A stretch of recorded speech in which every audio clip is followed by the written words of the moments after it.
നമ്മളെല്ലാവരും തന്നെ ഉണ്ടാക്കാറുള്ളൊരു പായസമാണ് സേമിയ പായസം. അപ്പോൾ സേമിയ പായസം തന്നെ നല്ല വ്യത്യസ്തമായ ഒരു കളറിലും അതുപോലെ നല്ല ടേസ്റ്റിലുമായിട്ട് എങ്ങനെ ഉണ്ടാക്കിയെടുക്കാമെന്ന് നോക്കാം. അപ്പോൾ ഞാൻ ഇന്ന് ഉണ്ടാക്കാൻ പോകുന്നത് കാരമലൈസ്ഡ് സേമിയ പായസമാണ്. അപ്പോൾ ഇതിന് വേണ്ട ഇൻഗ്രീഡിയൻസ് എന്തൊക്കെയാണെന്ന് നോക്കാം. ഞാനിവിടെ 3 കപ്പ് പാലെടുത്തിട്ടുണ്ട്. ഇത് നല്ല കട്ടിയുള്ള പാലാണ്. പിന്നെ ഇതിലേക്ക് വേണ്ടി 1 കപ്പ് വെർമിസെല്ലി അഥവാ സേമിയ എടുത്തിട്ടുണ്ട്. പിന്നെ ആവശ്യത്തിന് കുറച്ച് കാഷ്യൂസും അതുപോലെ റൈസിൻസും എടുത്തിട്ടുണ്ട്. പിന്നെ ഒരു 5 ടേബിൾ സ്പൂണോളം പഞ്ചസാര പായസത്തിലേക്കും പിന്നെ ഒരു 2 ടീസ്പൂൺ പഞ്ചസാര കാരമലൈസ് ചെയ്യാൻ വേണ്ടി എടുത്തിട്ടുണ്ട്. പിന്നെ 1 ഗ്ലാസ്സോളം നല്ല തിളച്ച വെള്ളവും പിന്നെ കുറച്ച് ഏലക്കാപ്പൊടിയും കുറച്ച് ഉപ്പും കുറച്ച് ബട്ടറും എടുത്തിട്ടുണ്ട്. ഇനി ആദ്യമായിട്ട് ഒരു പാൻ വെച്ച് ചൂടാക്കി അതിലേക്ക് 2 ടേബിൾ സ്പൂണോളം ഗീ ഒഴിച്ച് കൊടുക്കാം. ഇത് നമ്മൾ റൈസിൻസും അതുപോലെ കാഷ്യൂ നട്ട്സും ഫ്രൈ ചെയ്യാൻ വേണ്ടിയിട്ടാണ്. ഇപ്പോൾ ആദ്യമായിട്ട് ഞാൻ കാഷ്യൂസ് ഇട്ട് കൊടുത്തിട്ടുണ്ട്. കാഷ്യൂസ് ജസ്റ്റ് ഒന്ന് ഗോൾഡൻ ബ്രൗൺ കളർ ആകുമ്പോൾ ഞാൻ ഇതിലേക്ക് റൈസിൻസും കൂടി ആഡ് ചെയ്ത് കൊടുക്കുകയാണ്. ഇനി രണ്ടും നന്നായിട്ട് തന്നെ ഒന്ന് ബ്രൗൺ കളറായിട്ട് നമുക്ക് കോരി മാറ്റാം. നമ്മൾ റൈസിൻസ് കാഷ്യൂവിൻ്റെ കൂടെ തന്നെ ഇട്ടിരുന്നെങ്കിൽ റൈസിൻസ് പെട്ടെന്ന് കരിഞ്ഞു പോകും. അതുകൊണ്ടാണ് ഇങ്ങനെ ഇട്ടിരിക്കുന്നത്. ഇനി ഈ സെയിം പാനിൽ തന്നെ ഞാനിവിടെ വെർമിസെല്ലി ഒന്ന് വറുത്തെടുക്കുകയാണ്. ഇത് നിങ്ങൾക്ക് വറുത്തത് തന്നെ വാങ്ങിക്കാനായിട്ട് കിട്ടും. പക്ഷേ ഞാൻ വറുക്കാത്തത് വാങ്ങിച്ചിട്ട് വറുത്തെടുക്കുകയാണ് ചെയ്യാറ് പായസം വെക്കുമ്പോൾ. അപ്പോൾ ഇത് ജസ്റ്റ് ഒന്ന് കളറ് മാറണം. ലോ ഫ്ലെയിമിൽ വെച്ചിട്ട് വേണം നമ്മളിത് ചെയ്തെടുക്കാനായിട്ട്. അല്ലെങ്കിൽ ചില വെർമിസെല്ലിയൊക്കെ കരിഞ്ഞു പോകും പെട്ടെന്ന് തന്നെ. ഇനി ഇത് ഒരു പ്ലേറ്റിലേക്ക് മാറ്റാം. നമ്മൾ ആ പാനിൽ തന്നെ വെച്ചിരിക്കാൻ പാടില്ല. കണ്ടില്ലേ, ഈ ഒരു കളറായിട്ട് വേണം മാറ്റിയെടുക്കാനായിട്ട്. ഇനി ഈ സെയിം പാനിൽ 2 ടേബിൾ സ്പൂൺ പഞ്ചസാര ഇട്ട് കൊടുക്കാം. ഇത് ഞാനിവിടെ കാരമലൈസ്ഡ് ചെയ്തെടുക്കുകയാണ് ചെയ്യുന്നത്. വെള്ളം ചേർക്കാതെയാണ് ചെയ്യുന്നത്. ഇത് നമ്മൾ ലോ ഫ്ലെയിമിൽ വെച്ചിട്ട് ഇത് തന്നെ ഇങ്ങനെ മെൽട്ടായി വരുന്നതായിട്ട് കാണാം. അപ്പോൾ നമ്മൾ സൈഡിലുള്ളതൊക്കെ ജസ്റ്റ് ഒന്ന് തട്ടി നടുവിലാക്കി കൊടുത്താൽ മതി.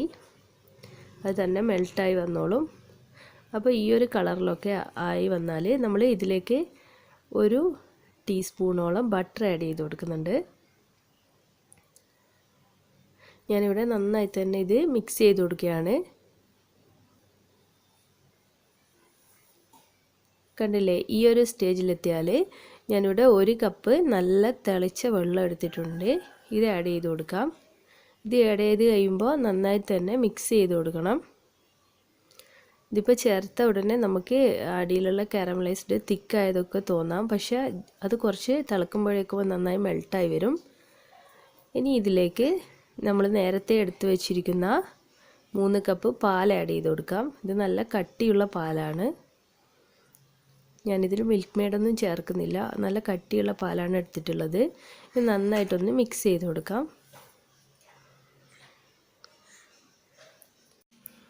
ഇതിപ്പോൾ ഇവിടെ നന്നായി തന്നെ തിളച്ച് വന്നിട്ടുണ്ട്. ഇനി ഇതിലേക്ക് നേരത്തെ റോസ്റ്റ് ചെയ്ത് വെച്ചിരിക്കുന്ന വെർമിസെല്ലി ചേർത്ത് കൊടുക്കാം.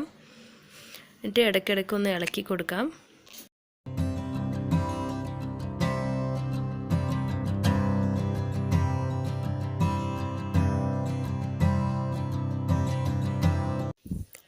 ഇനി ഇതിലേക്ക് ഞാനിവിടെ ഒരു 5 ടേബിൾ സ്പൂൺ പഞ്ചസാര ചേർത്ത് കൊടുക്കുകയാണ്.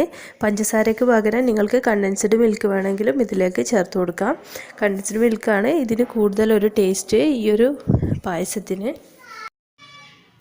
പായസത്തിൻ്റെ മധുരം ഒന്ന് ബാലൻസ് ചെയ്യാൻ വേണ്ടിയിട്ട് ഞാൻ ഒരല്പം ഉപ്പ് കൂടി ചേർത്ത് കൊടുക്കുന്നുണ്ട്.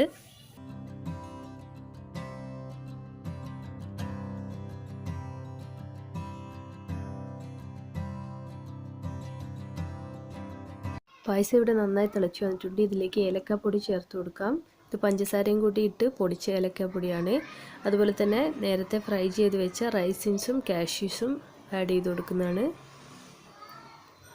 ഇനി ഇതിൻ്റെ ഫ്ലെയിം ഓഫ് ചെയ്ത് ജസ്റ്റ് ഒരു അരമണിക്കൂറോളം അടച്ചു വെച്ചതിന് ശേഷമാണ് നമ്മൾ സെർവ് ചെയ്യുന്നത്. ഇപ്പോൾ ഇത് കുറച്ച് ലൂസായതുപോലെ തോന്നും ഇതിൻ്റെ കൺസിസ്റ്റൻസി. പക്ഷേ ഒരു അരമണിക്കൂർ ഇത് അടച്ചു വെക്കുമ്പോഴത്തേക്കും നല്ല തിക്കായി വരും. അപ്പോൾ ഇതൊരു അരമണിക്കൂർ റെസ്റ്റ് ചെയ്യാൻ വേണ്ടി വെക്കാം. കണ്ടില്ലേ, ഇപ്പോൾ കറക്റ്റ് പാകമാണ്.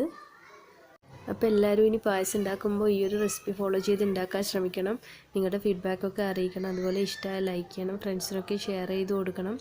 പിന്നെ നിങ്ങളിൽ ആരെങ്കിലും എൻ്റെ ചാനൽ ആദ്യമായിട്ടാണ് കാണുന്നതെങ്കിൽ എൻ്റെ ഒരു കൊച്ചു യൂട്യൂബ് ചാനലാണ്. എല്ലാവരും ഒന്ന് സപ്പോർട്ട് ചെയ്യണം. സബ്സ്ക്രൈബ് ചെയ്യാത്തവരുണ്ടെങ്കിൽ പ്ലീസ് ഒന്ന് സബ്സ്ക്രൈബ് ചെയ്യണം. താങ്ക്